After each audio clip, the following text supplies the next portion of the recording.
नमस्कार शेतकरी बांधवांनो, शेतकरी बांधवांसाठी अत्यंत महत्त्वाची अशी माहिती आहे।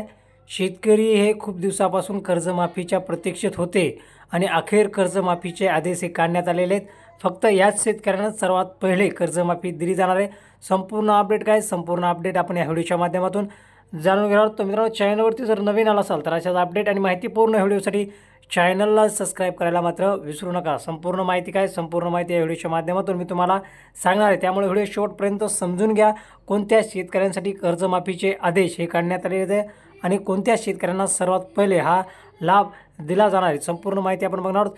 तर बघू शकता मित्रांनो, ते शेतकऱ्यांसाठी एक बैठक घेण्यात आलेली होती आणि याच्यामध्ये पीक कर्ज माफीचा जो विषय होता तो विषय मांडण्यात आला होता। राज्यातील जवळपास शेतकऱ्यांना कर्जमाफी देण्यासाठी ही बैठक घेण्यात आली होती। याच्यामध्ये उपमुख्यमंत्री श्री अजित पवार म्हणाले की किरकोळ आणि तांत्रिक कारणामुळे केंद्र शासनाची 2008 मधील कर्जमाफी, राज्य शासनाची छत्रपती शिवाजी महाराज शेतकरी सन्मान योजना 2017 आणि महात्मा ज्योतिराव फुले शेतकरी कर्जमुक्ती योजना 2019 या योजनेचा लाभ मिळण्यापासून वंचित राहिलेल्या आदिवासी, विविध कार्यकारी सहकारी संस्थांचे सदस्य असलेल्या आदिवासी शेतकऱ्यांना दिलासा देणे आवश्यक आहे।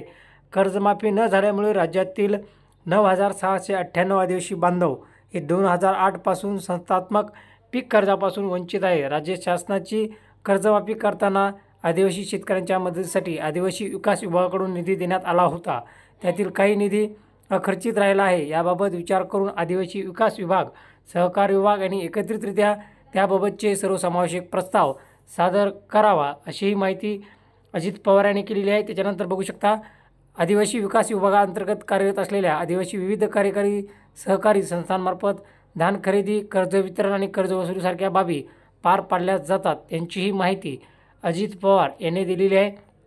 त्याचबरोबर शेतकऱ्यांना कर्जमाफी लवकरात लवकर द्यावी अशी त्यांनी माहिती दिली आहे। राज्यातील आदिवासींच्या सर्वांगीण विकासासाठी, त्यांना विकासाचा मुख्य प्रवाहात आणण्यासाठी राज्य शासनाच्या विविध योजना प्रभावीपणे राबवून त्यांना लाभ वेळेत मिळणे गरजेचे आहे। वेगवेगळ्या कारणामुळे संस्थात्मक पीक कर्ज प्रणालीबाहेर राहिलेल्या 9698 आदिवासी शेतकऱ्यांना सर्वात पहिले कर्जमाफी दिली जाणार आहे, अशी माहिती उपमुख्यमंत्री अजित पवार यांनी झालेल्या बैठकीत दिलेली आहे। हे होतं मित्रांनो छोटंसं पण महत्त्वपूर्ण अपडेट।